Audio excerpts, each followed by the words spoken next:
Nós podemos dizer, então, conforme vimos no vídeo anterior, que os jogos são como que professores, porque eles ensinam o nosso cérebro a identificar padrões, eles obrigam a nós recebermos novas informações, processarmos essas informações, e os jogos vão nos recompensar ou punir em função do nosso processo cognitivo em relação a isso.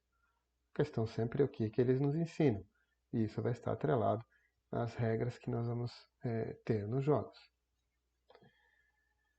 Qual é a principal diferença dos jogos convencionais para os jogos de azar? E até em outras linguagens, os jogos de azar não têm o mesmo, não possuem o mesmo termo dos jogos convencionais, porque são diferentes. Um cassino, por exemplo, né? O que acontece? Por que os jogos de azar são diferentes? Eles não são desafios para o nosso cérebro, porque os jogos de azar basicamente contam com a sorte. E o meu cérebro só tem uma coisa para fazer, é ficar torcendo para que o resultado seja o que eu quero que seja. E como isso não é nenhum desafio, como eu não tenho que transpor nenhum obstáculo, é, aquilo se torna muito chato, muito aborrecido. E por que então os jogos de azar eles é, precisam ter recompensas físicas? Justamente por isso, porque se não houver um outro tipo de recompensa, aquilo fica sem sentido. Tá? A gente vai tirar para o ímpar, só ficar brincando de para o ímpar não tem graça. Agora, se eu tiro para o ímpar, poxa, porque se eu ganhar, eu vou começar com, com a bola do meu lado do time de futebol, então aquilo tem uma recompensa. Então, realmente, aquilo é um desafio. Mas se não há uma recompensa explícita externa ao jogo em si, o jogo de azar se torna muito chato e aborrecido. Os jogos normais, os jogos convencionais, sejam digitais, sejam jogos de tabuleiro, eles não têm recompensas extrínsecas. A recompensa está dentro do próprio universo do jogo. E nós podemos ganhar e vamos e devemos ser recompensados, mas usando, digamos assim, entre aspas, moedas do próprio jogo e não moedas externas, como acontece no jogo de azar. Um outro aspecto interessante dos jogos é que como nós colocamos, como o essencial, a parte principal de um jogo é você é, tomar decisões, é colocar o jogador para tomar decisões e fazer coisas, é muito comum que nos jogos a gente coloque o jogador como protagonista.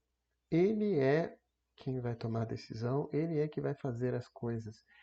E diferente de um filme ou de uma narrativa, onde normalmente o, quem está se entretendo é um observador externo, no jogo quem está se entretendo é o protagonista. E por isso é bem comum que nos jogos a gente coloque, dentro da metáfora dos jogos, a gente coloque o jogador como alguém que tem poderes, alguém que é o poderoso. Ele é o Homem-Aranha, ele é o super-herói, ele é aquele personagem importante. Né? Seja num GTA, ou seja numa casa de bonecas, num jogo de casa de bonecas, o protagonista é o jogador e ele sempre vai ter aquele papel metafórico de ser um, um, um dos mais importantes. Como estamos lidando com esse aspecto cognitivo do ser humano, nós precisamos entender que existem três tipos de pensamentos que vão ser abordados, inclusive, dentro de um jogo. Nós temos o pensamento de consciência, que é aquele pensamento lógico, matemático, planejado. Geralmente é um pensamento lento, porque eu tenho que fazer algumas deduções, e é aquele que normalmente requer uma certa reflexão. Geralmente a gente mede a capacidade, né, desse tipo de habilidade de pensamento através do QI. Existe também um pensamento do sentido comum, que ele é lento, se aprende com o tempo, mas não é tão controlado e, não tem, e ele tem um acesso mais indireto do que esse pensamento lógico, matemático e reflexivo. E finalmente nós temos a memória muscular, que é aquele reflexo, né? Movimentos que a gente não para pensar. Eu quero pular e aperto a barra de espaço, mas eu não vou refletir, não, eu tenho que apertar a barra de espaço. É, e, e, e, na verdade, os jogos precisam também trabalhar com esse tipo de pensamento, principalmente para, muitas vezes, treinar esse inconsciente para que rapidamente esse inconsciente consiga é, acionar esses comandos e fazer esses tipos de controles sem perder muito tempo de reflexão. Resumindo até agora, o que são os jogos afinal? E vamos então agora tentar contrapor com aquela primeira reflexão que cada um de vocês fez no vídeo passado. Jogos são um sistema de aprendizado onde ocorre reconhecimento e domínio de padrões. Nós somos recompensados e punidos de maneira adequada e sob medida. Os jogos são esses exercícios para o nosso cérebro. Nosso cérebro precisa processar dados. Em função desses padrões que devem ser apresentados, eles são sistemas formais limitados, que vão ser descritos principalmente através de regras. E, finalmente, nós dizemos que os jogos eles têm o conceito do círculo mágico. O círculo mágico ele é um termo cunhado pelo Huizinga naquele livro Homo Ludens, que basicamente quer dizer o seguinte: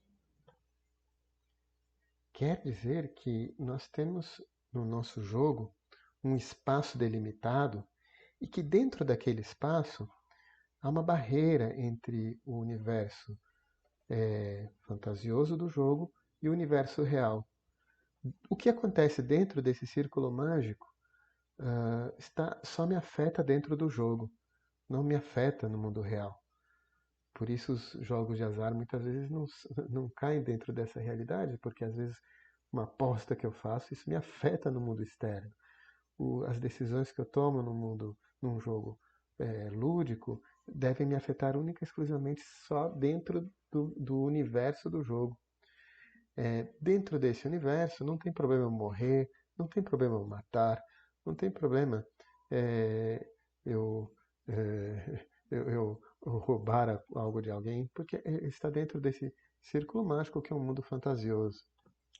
O interessante é que esse círculo mágico, que ele não é só assim, uma realidade das crianças que sempre, digamos assim, nas suas brincadeiras automaticamente, quase que instintivamente criam esse círculo mágico, esse universo mágico, mas ele também acontece nos animais, por exemplo, quando dois irmãozinhos estão brigando e brincando de brigar, eles sabem, ele não tem adrenalina acontecendo com eles, porque eles estão dentro do círculo mágico deles.